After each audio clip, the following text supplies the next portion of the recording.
Good day, we are the Group 2 and we are excited to present to you the IEQ System Up-to-Date Materials Quality and Quantity Tracker.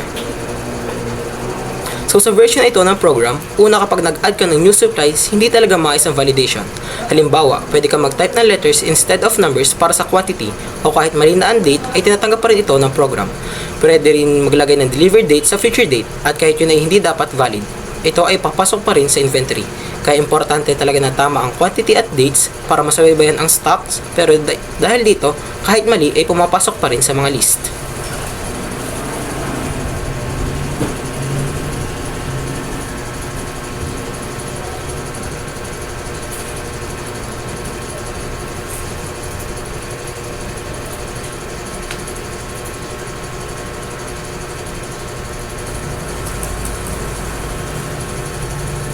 Pagdating naman sa remove function, may error din. Kapag gusto mong i-remove ang isang supply, sa halip na tanggalin lang yung pinili mong item, minsan mabubura pa lahat ng supplies.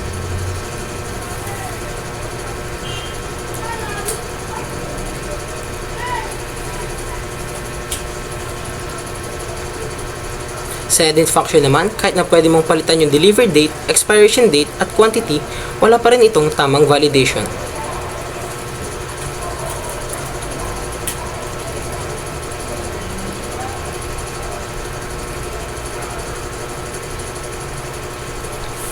Sa show all supplies, nakikita mo lahat ng stock pero dahil sa mga errors ng add, remove at edit, minsan lumalabas na tama ang available pa rin yung expired items o mali ang quantities.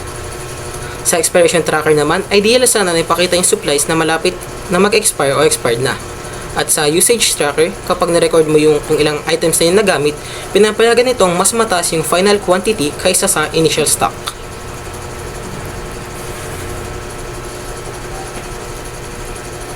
So this version naman ay maayos na. I want to add supplies, so I input 1 and letter A. I will add bottle milk with 20 quantity and mag-invalid siya kasi hindi naka-numerical form. So in the second try, successful na add following the quantity and date format required. I input yes because I want to add butter that was delivered today, November 29, and putting its expiration date, which is next year. Next supply that I will add is egg na dineliver noon. Hindi na i-record and dalawang quantity na lang available pero expired na siya ngayon. And since hindi na siya pwede gamitin, let's say umorder noong nakarang araw ng egg with 24 units and ngayong dineliver, so i-add din siya sa system. The last supply that I will add is salt na deliver din ngayon and since hindi naman na-expire, dash na lang ilalagay. So next, I input no and it will return to the menu of supply tracker and want to view supply, so I choose D. This is the recording, makikita rin ang lowest stock available.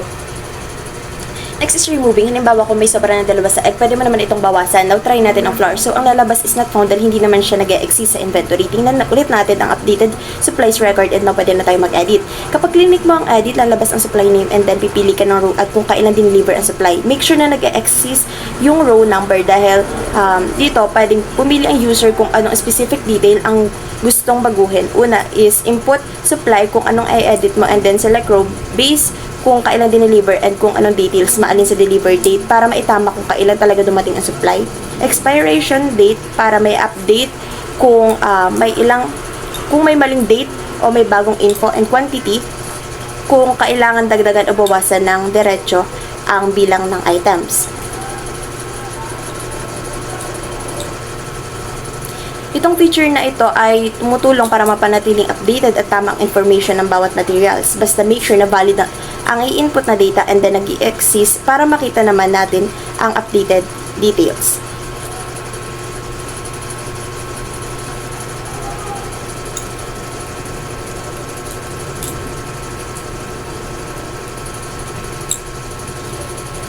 Next is show all materials. Dito sa part nito makikita na yung updated details and status ng supplies. Out of stock na yung egg dahil zero quantity na siya. And lastly, exit. Kung tapos ka na at wala ka nang gagawin na itong pindutin mo.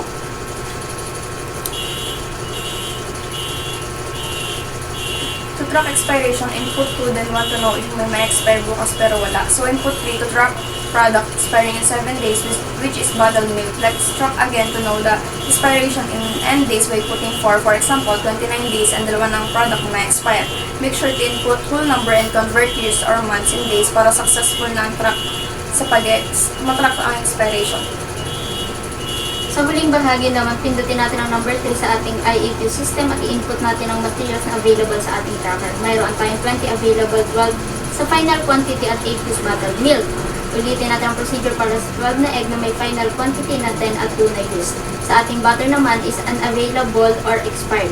50 pack of salt ay may 20 used at 34 final quantity. Bumalik sa supply tracker at piliin ang show all supplies. Pagkatapos makita ang ating mga supply sa ating usage tracker, piliin ang E para pumunta sa main menu at piliin ang 4 para mag-exit at matapos ang ating program. That concludes our presentation. Thank you for listening and watching.